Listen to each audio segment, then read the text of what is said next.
The New York Rangers season may be over, but the offseason has yet to really even begin. They, of course, went out there and made a couple kind of coaching hirings, of course, by getting a guy like Mike Sullivan there, and then, of course, hiring 3 assistants. But there's lots of news that is continuing to come out here involving the New York Rangers and all the kind of moves they could possibly make this offseason. And we have a pretty massive update to take a look at here today involving some news that has released involving K'Andre Miller and him seemingly being quite likely to possibly get traded away this summer, and a kind of a trade happening with K'Andre at this point is kind of quote unquote inevitable to happen. So we're going to kind of take a look at this news here and kind of break things down in today's video. And especially since the end of this season, there has definitely been a lot of talk and kind of speculation amongst New York Rangers fans on kind of what's going to potentially happen with K'Andre, because I would say there are kind of 3 potential realistic options that could happen with K'Andre Miller this offseason for the Rangers. You've got for option A, he could either obviously just re-sign with this team on more than likely, I would guess, a shorter term kind of bridge deal there, something around a 2 to 3 year deal around that kind of $6 million kind of cap hit mark.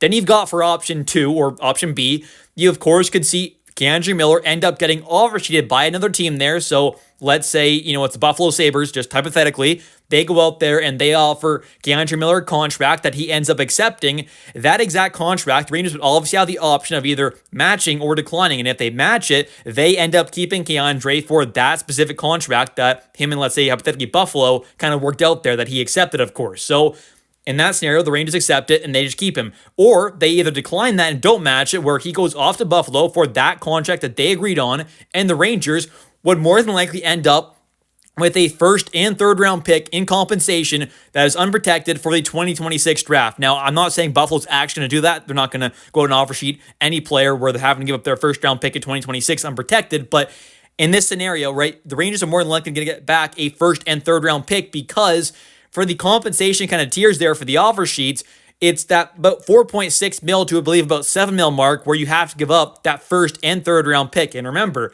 both of those draft picks or any amount of draft pick in a offer sheet deal has to be from that specific team. It can't be another team's kind of pick there that you're giving away in that offer sheet. It has to be from that specific team that is making the offer sheet. So the Rangers, in the offer sheet side of things there, hypothetically, could end up getting back more than likely what would be a first and third round pick that are both completely unprotected for the 2026 NHL draft from whatever team decides to do that.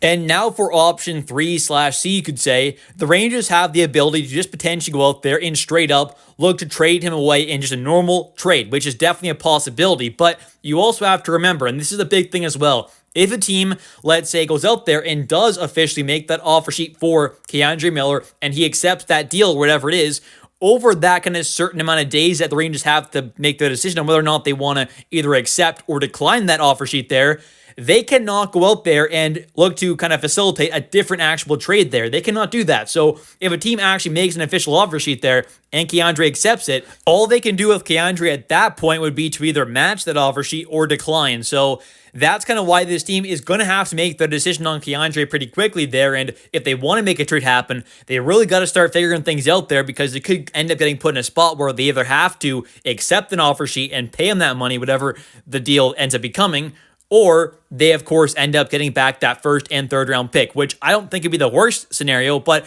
I just am saying that is kind of what's going to happen there. So this team is going to have to decide on what they're going to do with him pretty quickly, and as soon as possible is definitely going to be much better for this team. And now let's take a look at the article here from Yahoo Sports, which kind of breaks things down here, and they end up saying about the K'Andre Miller trade situation, speculation regarding K'Andre Miller's future with the New York Rangers continues to pick up steam. According to Larry Brooks of the New York Post, it seems inevitable that Miller will be moved this offseason. This comes shortly after Sportsnet's Elliot Friedman originally reported that the New York Rangers are beginning to explore the trade market for Miller, and Cam Robinson of Elite Prospects stated that there is significant interest in the young defenseman. And I mentioned this in past videos. Many of you have probably already heard me say this if you watched my videos in the past, but I am definitely on the side of trading away K'Andre. I think trading him away is probably what's best for this team going forward, because I really do want to see a big upgrade on that kind of top four, ideally left side of the defense core. And then also, I want to see an upgrade at that third line center spot. So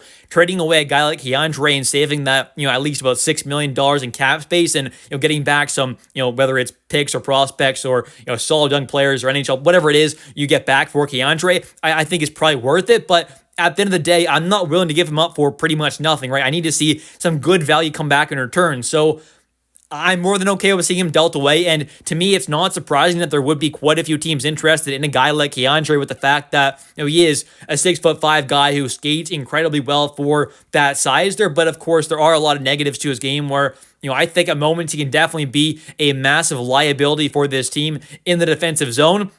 He gets lost out there at moments there, isn't very strong for a guy of his size there, right? You compare him to like the average player out there. For a guy that's 6'5" there, he's not out muscling guys. He's not kind of pushing guys at the puck there, using his body to really kind of his advantage. So that's kind of where there definitely are some flaws and issues with this game, but he has some great talent there, and I'm sure there's lots of GMs out there, coaches that think, hey, if I get this guy on my team, I'm sure we can turn him into that more consistent kind of guy. So maybe he does have a lot of interest out there. It wouldn't be shocking, especially because, like I said, he is that 6'5" guy with great skating ability. So I'm sure lots of teams would love to add a guy like that to the roster, although there definitely are some kind of flaws and definitely a bit of a caution to adding a guy like that to your team, but he definitely still has the potential to be an even better defenseman going forward. It's just about, I would say, being more of a consistent kind of guy at the top level. But taking a look now at another quote here from the article where they end up saying, with Miller set to become a restricted free agent this summer and a contract extension still not signed, the likelihood of a trade is becoming more of a possibility.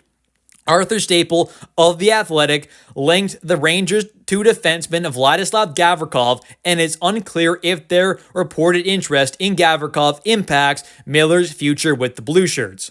And I'm going to be honest, right now, I kind of see three players having a pretty big impact on kind of what this team is able to do this offseason because of their cap hits. And these three players are actually kind of realistic to trade away because I know a guy like Zibanejad has that massive contract and it doesn't look great, but realistically, we're not trading him away. But three guys who are realistic to possibly trade away are Keandre Miller, Carson Soucy, and of course, Chris Kreider. And all three of them, I think, are going to have a decent sized impact on kind of what this team is able to do this offseason because of their cap hits. So if this team is able to trade away all three, let's say, Carson, Keandre, and Chris, then you've opened up like at least like $15 or so million in cap space with those three guys alone. If you trade away two of the three there, you're opening up at least about $9 million. So that's kind of why I really do kind of wonder what this team's plan is, because you can open up a lot of cap space if you deal away all three of those guys, or at least two of the three. But if you keep all three, then you are kind of really hindering your ability to go out there and make the necessary additions to this roster and